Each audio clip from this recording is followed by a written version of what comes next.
योग सिद्धांत, नवा परिच्छेद, योग का अधिकारी कौन। कल हमने शिव संहिता में 4 प्रकार के अधिकारियों का वर्णन सुना था।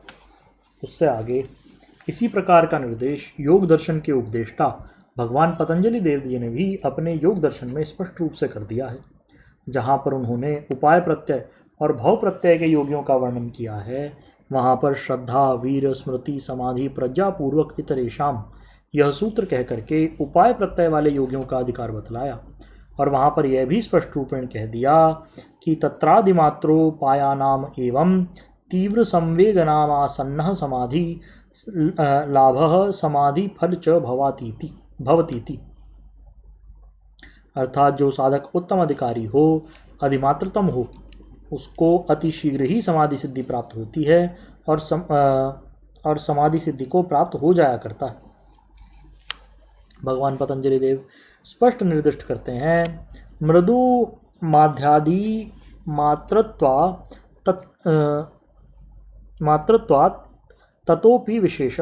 इस सूत्र पर भगवान व्यास का भाष्य इस प्रकार है, मृदु तीव्रो मध्य तीव्रोधि मात्र तीव्र इति ततोपि विशेषः तद विशेषान् मृदु तीव्र संवेगस्या सन्न ततोः मध्य तीव्र संवेगस्या सन्नतरः तस्मादधिमात्र तीव्र संवेगस्याद् अधिमात्रो पापस्याप्यासन्नतमः समाधिलाभः समाधि फलंचेति। अर्थात मृदु साधक और तीव्र संवेग, मध्य साधक, तीव्र संवेग, इस प्रकार से 3 भेद का हो गया। इसी प्रकार से मध्य साधक और तीव्र संवेग, अधिमात्र साधक और तीव्र संवेग, अधिमात्रतम साधक और तीव्र संवेग, इस प्रकार से साधक के यह 3 प्रकार के भेद होते चले गए। जो साधक जिस संवेग का है उसी प्रकार का उपाय उसको मिलना चाहिए, तब वह अपने विषय में शीघ्र सिद्धि को प्राप्त कर सकता है। जिस प्रकार उक्त प्रकरण में भगवान शिव ने अधिमात्रतम साधक को सर्वयोगाधिकारी, अधिमात्र साधक को हठ योग अधिकारी, मध्य साधक को लयाधिकारी और मृदु साधक को मंत्र योग अधिकारी बतलाया, ये लोग अपने अपने अधिकार के अनुसार ही प्रगति कर सकते हैं। एक अत्यंत वीरवान, बलयुक्त एवं उत्साही योग से कोई कहे कि तुम दौड़ करके 10 मील से अमुक वस्तु ले आओ तो वह ले आएगा, किंतु यही बात एक मंदाधिकारी, हीन वीर, महाव्याधिग्रस्त व्यक्ति से कहो तो वह 1 फरलांग भी नहीं दौड़ सकेगा, प्रत्युत थोड़ी दूर दौड़ने की चेष्टा करने पर ही उसका प्राणांत हो जाएगा। इसी प्रकार जो साधक अल्पवीर, वासना भोगी और व्याधिग्रस्त हैं, ऐसे व्यक्ति को यदि हम हठ और लय की शिक्षा दें तो वे साधनाएं उसके लिए हानिप्रद ही सिद्ध होंगी, श्रेयस्कर नहीं। इसलिए जो मनुष्य जिस विद्या का अधिकारी है, गुरुदेव उसको उसी हित बुद्धि से उस विद्या में प्रवेश कराते हैं। मुझे एक छोटा सा दृष्टांत स्मरण हो आया है जो यहाँ पर पूर्ण रूपेण घटित होता है। एक स्थान पर एक महात्मा अपने योग प्रचार का कार्यक्रम निभा रहे थे। उन्होंने व्याख्यान देते हुए अपने भाषण में कहा कि योग विद्या सार्वभौम विद्या है, इसे हर व्यक्ति प्राप्त कर सकता है। हिंदू, मुसलमान, यहूदी, पारसी, किसी का भी भेदभाव इसके अंदर नहीं है। वे महात्मा बड़े सरल चित्त थे। उन्होंने योग विद्या को भूमंडल के प्राणी मात्र के लिए बतला दिया।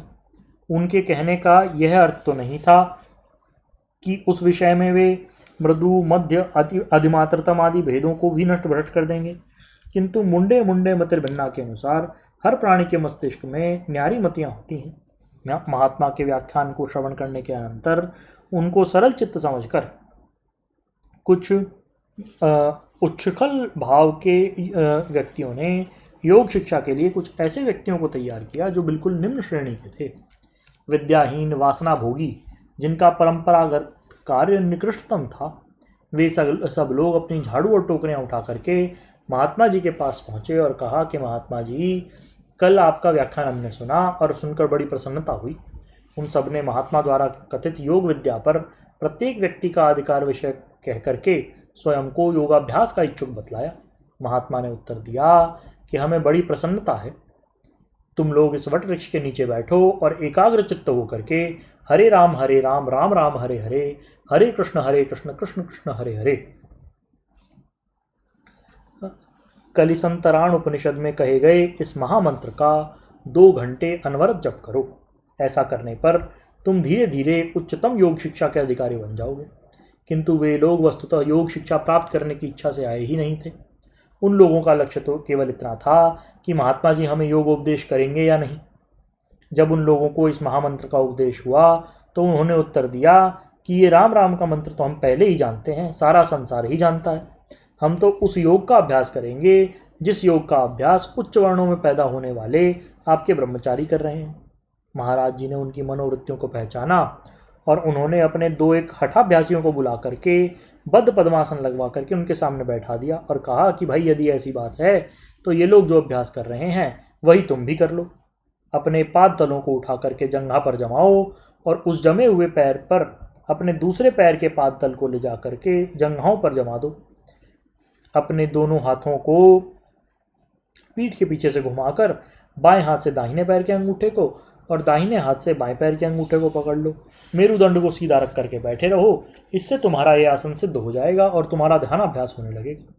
उन लोगों ने आसन करने की चेष्टा की तो वे सब निष्फल रहे और अपने ही मुख से कह उठे कि महाराज जी ये तो हमारे मतलब की चीज़ नहीं, जो हमारे योग्य वस्तु है वो बतलाएं। अंततः वे स्वयं ही इस निर्णय पर आ गए कि उनके लिए यही श्रेष्ठ है कि वे लोग बैठकर कुछ समय तक हरे राम राम राम हरे हरे, हरे कृष्ण कृष्ण कृष्ण हरे हरे इस षोडशाक्षर महामंत्र का जाप करें। थोड़े दिन बाद शनै शनै उनके मनों के अंदर एकाग्रता आई और वे लोग अभ्यासी बन गए। यही कारण है कि हमारे पूर्वजों ने अधिकार भेद की बात बहुत ही उत्तम और प्रामाणिकता के साथ समझाई है। जो व्यक्ति जिस विद्या का अधिकारी है वह उसमें प्रगति कर सकता है। यदि अपने अधिकृत विषय को छोड़ करके इधर उधर भटकेगा तो अवश्य ही अपने लक्ष्य पथ से पतित होकर के लक्ष्य तक पहुंच नहीं पाएगा। अतः हर व्यक्ति को गुरुदेव की शरण में जाकर के गुरु उपदेशानुसार अपनी उच्चतम प्रगति के लिए प्रयास करना चाहिए, जिससे शीघ्र परम आनंद और शाश्वत शांति की प्राप्ति हो। प्रिय श्री सद्गुरुदेव भगवान की जय। परम प्रभु श्री रामलाल जी महाराज की जय। योगीराज अनंत स्वामी श्री चंद्र मोहन जी महाराज की जय। सदाशिव भगवान की जय। श्री वृंदावन बिहारी लाल की जय। शंकर भगवान की जय। हर हर महादेव।